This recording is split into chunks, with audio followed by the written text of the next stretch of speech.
Operation आग, यानी आपके घर में आग लगी तो कैसे बुझेगी।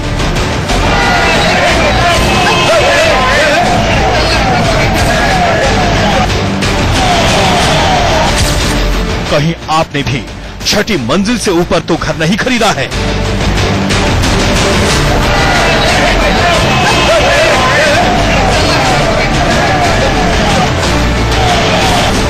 आप छठे माले से ऊपर घर खरीदने वाले हैं तो जरूर देखिए।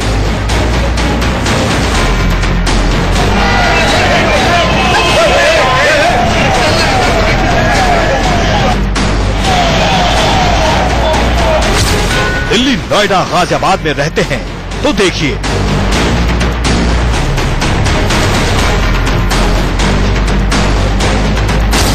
इंडिया न्यूज ने रियलिटी चेक कराया है।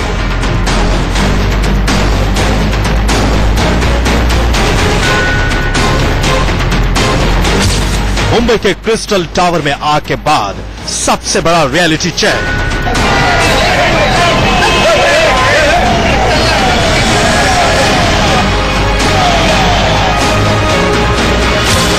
नोएडा में फायर सर्विस के सिर्फ 34% सामान हैं।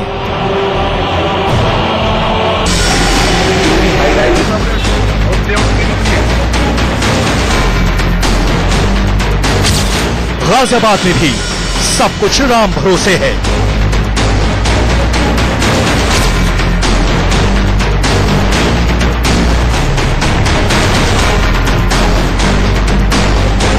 आपकी सोसाइटी का फायर सेफ्टी सर्टिफिकेट आपको दिखाया गया है क्या?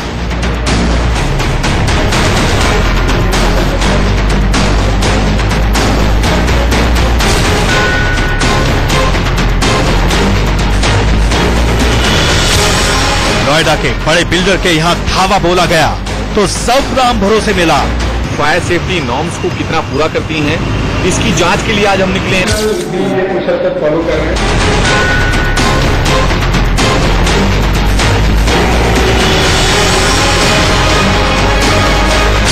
दिल्ली में फायर सेफ्टी के नाम पर सिर्फ लंबी लंबी बातें। क्या प्रावधान है या नहीं, अगर उसमें कुछ कमी होती है तो टीम क्या एक्शन लेती है, और अगर पूरे हैं तो टीम इनको आगे क्या सजेस्ट करती है, ये हम आपको दिखाएंगे। और चलते हैं।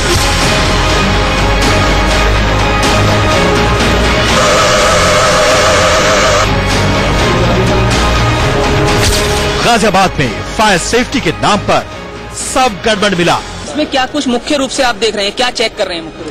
मुख्य रूप से हम इनको यही चेक कर रहे हैं कि ये जो है वर्तमान में कार्यशील है या नहीं है। इनमें जो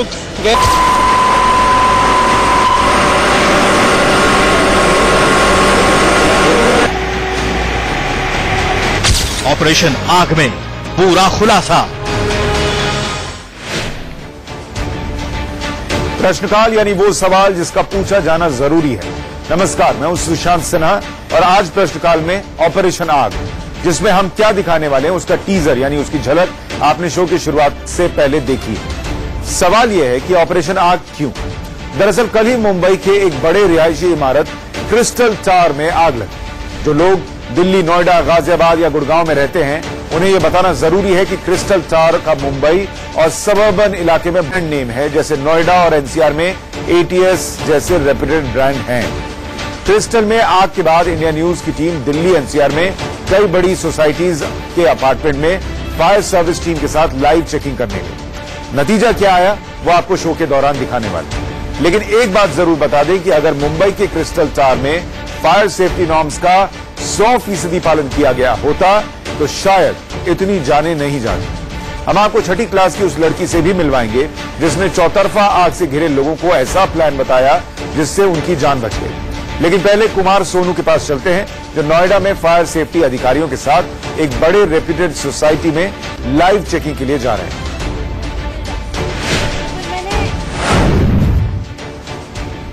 इस वक्त हम नोएडा सेक्टर 50 की एटीएस ग्रीन 2 सोसाइटी में हैं। यहाँ पर आप देखें कि जो फायर सेफ्टी ऑफिसर हैं वो उनकी टीम यहाँ पर पहुंची है तमाम सिक्योरिटी नॉर्म्स जानने के लिए। लेकिन हम आपको बताएं कि सोसाइटी में तकरीबन 220 फ्लैट्स हैं और ये सोसाइटी पूरी तरह से फुल है, लेकिन इस सोसाइटी के पास फायर सेफ्टी नॉर्म्स का सर्टिफिकेट नहीं है 2014 से, यानी 5 साल से ये तमाम जो अग्निशमन विभाग है उनके नियमों का उल्लंघन कर रही है, बिना प्रमाण पत्र के ये चल रही है। अब सवाल ये उठता है कि इतनी हाई राइज इसमें जो बिल्ड टावर हैं, अगर ऐसे में कोई आग लग जाए, कोई दुर्घटना हो जाए, तो आखिर जो जान माल का नुकसान होगा उसका जिम्मेदार कौन होगा, ये सबसे बड़ा सवाल है। जो प्राइवेट बिल्डर्स हैं या फिर कहें कि बड़े बड़े बिल्डर्स हैं, वो इतनी बड़ी बड़ी इमारतें तो बना देते हैं, सोसाइटियां तो बना देते हैं, लेकिन जो फायर सेफ्टी नॉर्म्स हैं उनका ख्याल ही नहीं रखते। एक आम आदमी की सुरक्षा का ख्याल नहीं रखा जाता, जिसकी वजह से उनकी सुरक्षा ताक पर आ जाती है। तो इंडिया न्यूज के reporter Kumar Sonu fire safety team के साथ एटीएस ग्रीन 2 सोसाइटी में पहुंचे और इस सोसाइटी में 220 फ्लैट हैं, लेकिन फायर सेफ्टी का सर्टिफिकेट 2014 से रिन्यू नहीं कराया गया। क्यों नहीं कराया गया? शायद इसकी जरूरत नहीं समझी गई। ऐसा लाइव जांच के दौरान पाया गया। एटीएस बिल्डिंग कंस्ट्रक्शन में बड़ा नाम है, लेकिन फायर सेफ्टी टीम की जांच के दौरान क्या क्या चौंकाने वाली बातें रिपोर्टर्स ने देखी, वो आपके सामने रखना जरूरी है। नंबर 1, जब आग बुझाने वाली व्हील पाइप, जिसे हॉज पाइप भी कहते हैं, उसे खोला गया और पानी चलाया गया तो उसकी धार बेहद कमजोर थी, मानो कि न के बराबर पानी गिर रहा हो। भला ऐसे पानी से आग कैसे बुझती? नंबर 2, व्हील पाइप की क्वालिटी जो है वो भी ठीक नहीं थी। कई जगह से ये चिपकी हुई थी, जिससे पानी फोर्स के साथ बाहर नहीं निकल पा रहा था। Number 3, fire safety control unit की चाबी तुरंत मिली ही नहीं। मास्टर की जगह अलग अलग चाबियों का इस्तेमाल किया गया। Kumar Sonu fire safety team के साथ सोसाइटी के अंदर पहुंचे, फायर सेफ्टी ऑफिसर से बात की और उन्होंने जो सुना वो आपको दिखाते हैं।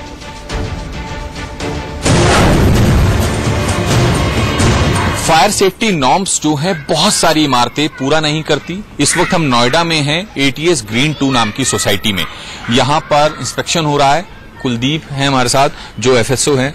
सर, इंस्पेक्शन किया है आपने इस टावर का, किस तरह की स्थिति लगी है और क्या इनके पास परमिशन है, सब सर्टिफिकेट वगैरह, एनओसी वगैरह सब कुछ है? एटीएस ग्रीन 2 के टावर 1 का भी हमने इंस्पेक्शन किया है। सोसाइटी का पंप रूम बिल्कुल ठीक है, सारे पंप सही काम कर रहे हैं। टावर्स के अंदर होजरील हाइड्रेंट सही काम कर रहे हैं। अलार्म बज रहे हैं, लेकिन अलार्म का सीक्वेंस सही नहीं है। अलार्म एक ही फ्लोर पे बजा है एक टाइम में, जबकि उसकी आवाज सभी फ्लोरों पे जानी चाहिए। इसके लिए हमने इन्हें बताया है। जो इनकी लिफ्ट है, लिफ्ट में फायरमैन स्विच लगा हुआ है, लेकिन उसकी एक्सरसाइज इनके द्वारा नहीं की गई है। तो टाइमली रेगुलर इंटरवल पे उसकी एक्सरसाइज होनी चाहिए, जिसके बारे में इनको बताया और एक्सरसाइज मैं खुद भी कराऊंगा अपने सामने इनकी। सर, एक और बात, इनके पास क्या सर्टिफिकेट है, एनओसी है फायर डिपार्टमेंट से जो मिलता है? इन्होंने जब ये बिल्डिंग बनी थी उस समय एनओसी ली थी। उसके बाद 4 साल से ज्यादा का समय हो गया, इसके बाद इसका रिन्यूअल नहीं कराया। जो नॉर्म्स के अनुसार हर साल रिन्यूअल होना चाहिए। और अभी इन्होंने अप्लाई किया था मेरे नोटिस देने के बाद, तो अब उस नोटिस के अगेंस्ट और इनके आवेदन के बाद मैं इसको चेक करने आया हूँ। कुछ इमारतें बनी हुई हैं, 40-40, 50-50 मंजिला नोएडा में इमारतें हैं। क्या फायर डिपार्टमेंट के पास भी ऐसे इक्विपमेंट हैं कि अगर ऐसे में आग लगती है तो आप उनको कंट्रोल कर सकें? नोएडा फायर डिपार्टमेंट के पास प्रेजेंट में 4 हाइड्रो प्लेटफॉर्म है, जो 42 मीटर की हाइट तक जाती है। तो 42 मीटर तक तो हम सेफली फायर फाइटिंग कर सकते हैं, लेकिन उससे ऊपर की बिल्डिंग अगर हमारे पास है तो उसमें फायर फाइटिंग सिस्टम जो इंस्टॉल है, उसी से आग को बुझाया जाएगा। उसके अलावा आपके पास इक्विपमेंट नहीं है? नहीं, इससे ऊंचाई के लिए हमारे पास डायरेक्ट इक्विपमेंट नहीं है कोई।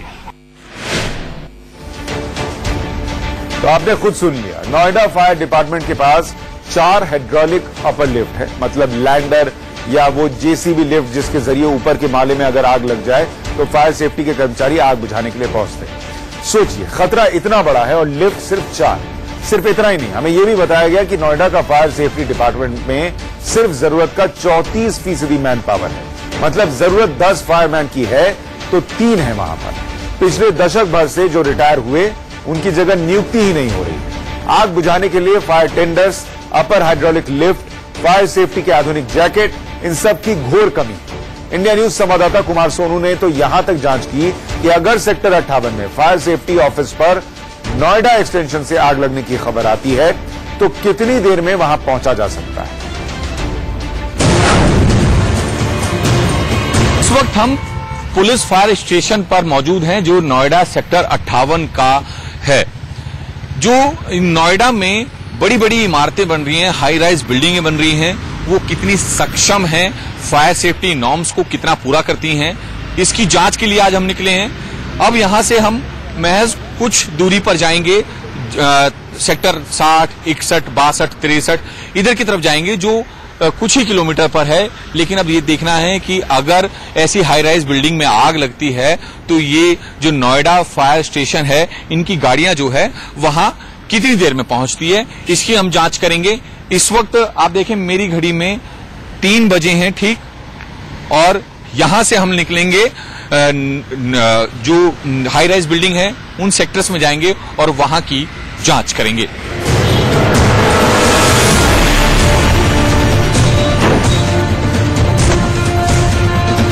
इस वक्त 3:35 का समय हुआ है।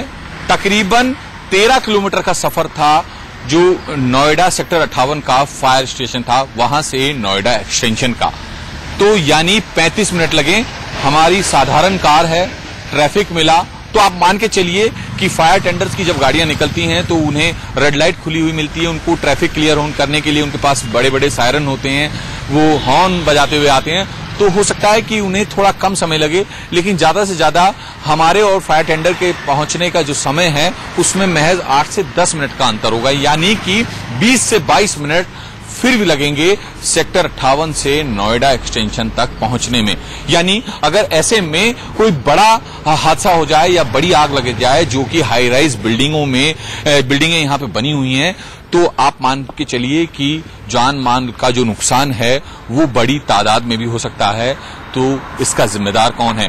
अगर फायर सूत्रों की माने तो जो नोएडा फायर सर्विस विभाग है उसके पास महज 34% ही इक्विपमेंट है। तो ऐसे में इतनी बड़ी बड़ी ऊंची ऊंची इमारतें बनाने की इजाजत कैसे दी जा रही है, जब नोएडा का जो अग्निशमन विभाग है वो आग बुझाने के लिए या किसी भी तरह की विपदा से निपटने के लिए सक्षम ही नहीं है।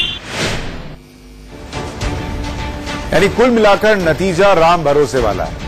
नोएडा फायर सेफ्टी डिपार्टमेंट के पास सिर्फ 42 मीटर यानी 6ठी मंजिल तक पहुंचने की लिफ्ट है, और अपार्टमेंट बने हुए हैं 25 से लेकर 22 माले तक वाले। इससे ज्यादा माले यानी 6ठे माले से ज्यादा पर अगर आग लगी तो आपकी बिल्डिंग में मौजूद इक्विपमेंट से ही उसे बुझाया जा सकता है, नहीं तो किसी दूसरे राज्य की फायर सर्विस को बुलाना होगा।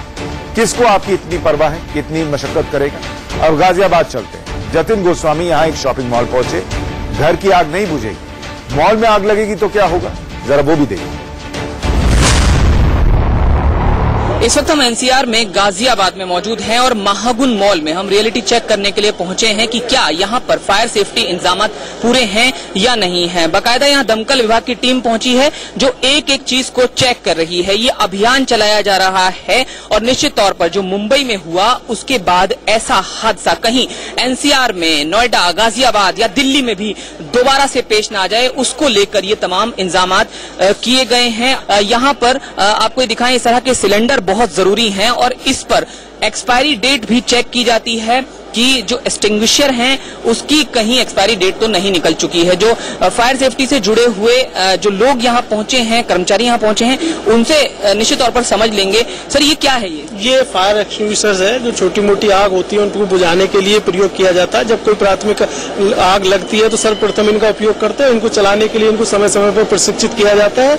और जब भी कोई घटना घटित होती है तो ऐसे भीड़ भाड़ वाले क्षेत्र जहाँ पर अधिक संख्या में लोग एकत्रित रहते हैं, इकट्ठे रहते हैं, तो समय समय पर इनको जो है हमारे द्वारा आकर के चेक किया जाता है। देखिए ये अलार्म सिस्टम के बारे में समझा रहे हैं और ये सामने देखिए यहाँ ये अलार्म है और बजाकर भी इन्होंने अभी चेक किया था उसे कि सही चल रहा है या नहीं चल रहा है। यहाँ पर एक ये नीचे आपको दिखाते हैं ब्रेक ग्लास प्रेस एयर, क्या है ये एक ब्रेक ग्लास है। जब कोई अग्नि घटना घटित होती है तो तत्काल इसको जो तोड़ दिया जाता है। तोड़ने के बाद ये अलार्म देता है। अलार्म देने के बाद इसका जो इनकी पूरी की पूरी टीम यहाँ पर होती है उसको ये जानकारी हो जाती है कहीं ना कहीं आग लग चुकी है। जो फायर से जुड़े इंतजामात हैं वो सही पाए गए हैं। हालांकि कई ऐसी खबरें जरूर हैं कि कुछ जगहों पर वो सही नहीं पाए जा रहे हैं, उनको नोटिस भेजा गया है और उन पर भी सख्त कार्रवाई करने के लिए जल्द शिकंजा कसा जाएगा ताकि दिल्ली एनसीआर ऐसे किसी भयानक हादसे का शिकार न हो।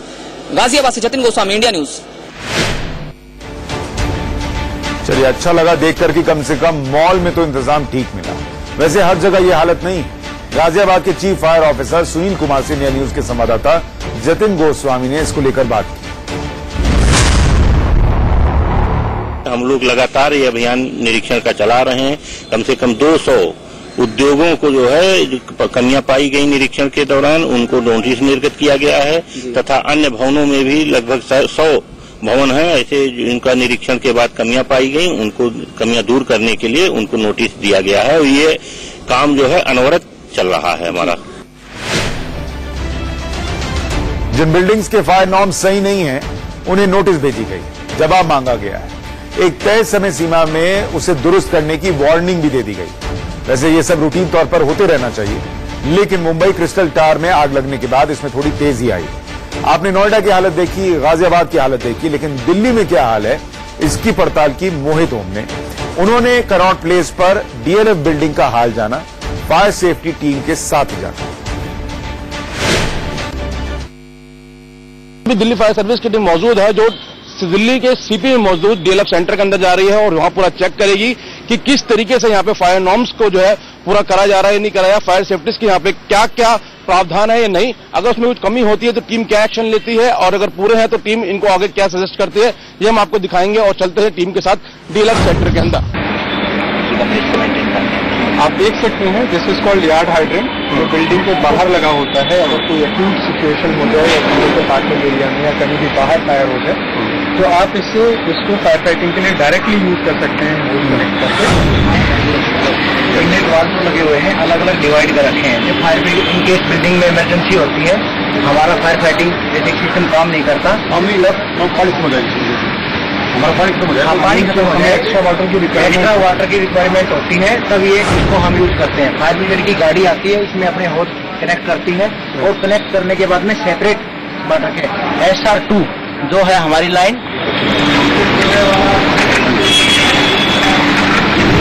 ये कनेक्शन है तो दिल्ली फायर सर्विस से जब आती गाड़ी आती है तो जब अगर माने को बड़ी आग लगी है और हमारा तो यानी कमोबेश यहां भी हालात ठीक नजर आए।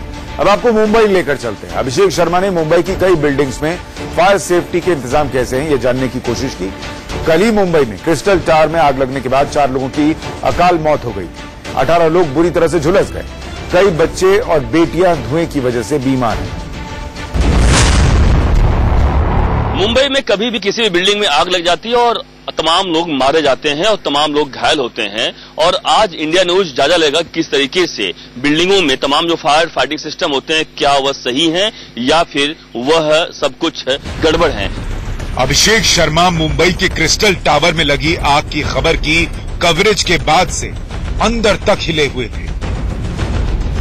इंसान जलकर मर गए अपने ही घर में बिना किसी गलती के। लिहाजा अभिषेक ने आज फायर सेफ्टी टीम के ऑफिसर्स के साथ लाइव रेड में हिस्सा लिया। वो 2 बिल्डिंग तक गए। पहली अंधेरी में इंद्रायणी बिल्डिंग और दूसरी बिल्डिंग साईं दर्शन बिल्डिंग। कमोबेश दोनों बिल्डिंग में कई चीजें दुरुस्त हुई तो कई चीजें खराब हाल में मिली। इंद्रायणी बिल्डिंग की हालत देखिए।